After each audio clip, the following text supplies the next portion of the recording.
प्रजासत्ताक दिन म्हणजे काय? दरवर्षी हा दिवस येतो, आपण तो साजराही करतो. पण खरंच ती परेड, ते झेंडावंदन आणि ती सुट्टी या सगळ्याच्या पलीकडे जाऊन या दिवसाचा खरा अर्थ काय आहे? चला, आज जरा ह्याच गोष्टीचा शोध घेऊया. विचार करा जरा. आपल्या सगळ्यांसाठी 26 जानेवारी म्हणजे नेमकं काय असतं?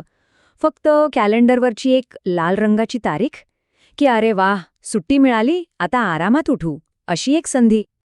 किंवा मग सकाळी सकाळी टीव्ही लावायचा, दिल्लीतली ती एकदम शानदार परेड बघायची, आपल्या सैन्यशक्तीचं कौतुक करायचं आणि आणि मग मग सगळं विसरून जायचं? खरंच इतकाच मर्यादित आहे का हा दिवस?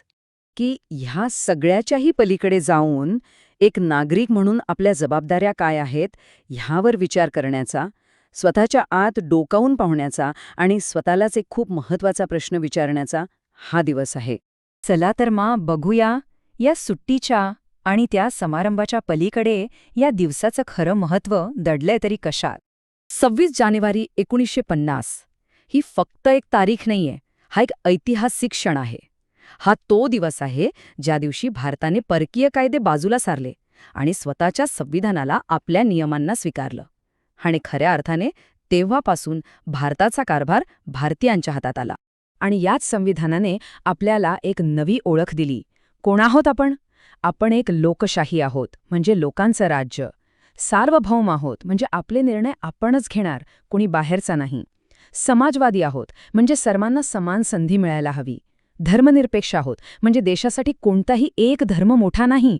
आणि हो, प्रजासत्ताक म्हणजे देशाचा जो प्रमुख असेल ना, तो वारसा हक्काने नाही, तर निवडणुकीने निवडला जाईल. हे फक्त शब्द नाहीयेत, हा आपल्या देशाचा आत्मा आहे, आपल्या अस्तित्वाचा मूळ पाया आहे. पण मग एक प्रश्न इथे उभा राहतोच. इतकं महान, इतकं महत्वाचं संविधान ते आज फक्त एका पुस्तकात बंद आहे की आपल्या रोजच्या वागण्या बोलण्यात, आपल्या आचरणात खरंच जिवंत आहे?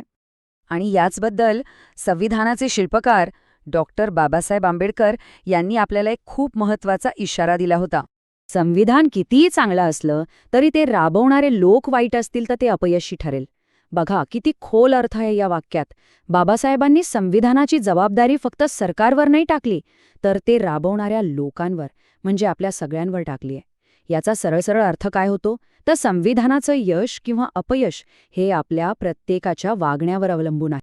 आणि म्हणूनच आज स्वातंत्र्याच्या इतक्या वर्षांनंतर आपण सगळ्यांनी स्वतःला विचारायलाच हवं की आपण संविधानाला फक्त एक पवित्र ग्रंथ मानून देवाऱ्यात ठेवलंय की त्यातली मूल्य आपल्या रोजच्या जगण्यात, आपल्या वागण्यात उतरवली आहेत.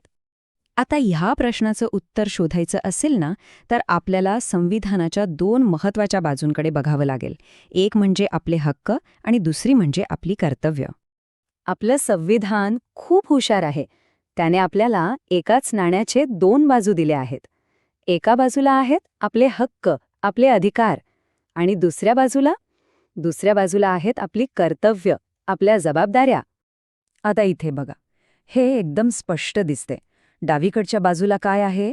आपले हक्क, समानतेचा अधिकार, बोलण्याचं स्वातंत्र्य, शिक्षणाचा हक्क, हे सगळे आपल्याला तोंडपाठ आहेत आणि आपण ते मिळवण्यासाठी अगदी जागरूक असतो, बरोबर?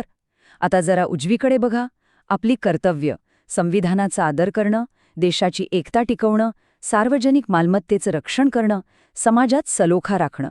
ह्या कर्तव्यांचं काय? जितकी आपण हक्कांसाठी जागरूक असतो तितकेच कर्तव्यांबद्दल असतो का? इथेच कुठेतरी सगळा तोल बिघडतोय. मग हा जो बिघडलेला तोल आहे तो साधायची जबाबदारी नक्की कोणाची आहे? आणि हाच खरा मुद्दा आहे.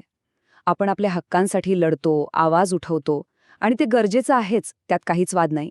पण त्याचवेळी आपल्या कर्तव्यांकडे मात्र आपण अगदी सोयीस्करपणे दुर्लक्ष करतो, नाही का? लक्षात घ्या, एक मजबूत प्रजासत्ताक केवळ हक्क मागून उभं राहत नाही, तर कर्तव्य पार पाडून उभं राहतं.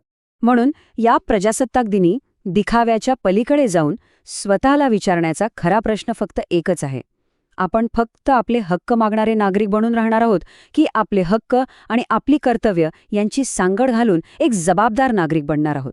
याचं उत्तर आपल्या प्रत्येकाच्या कृतीमध्ये दडलेलं आहे.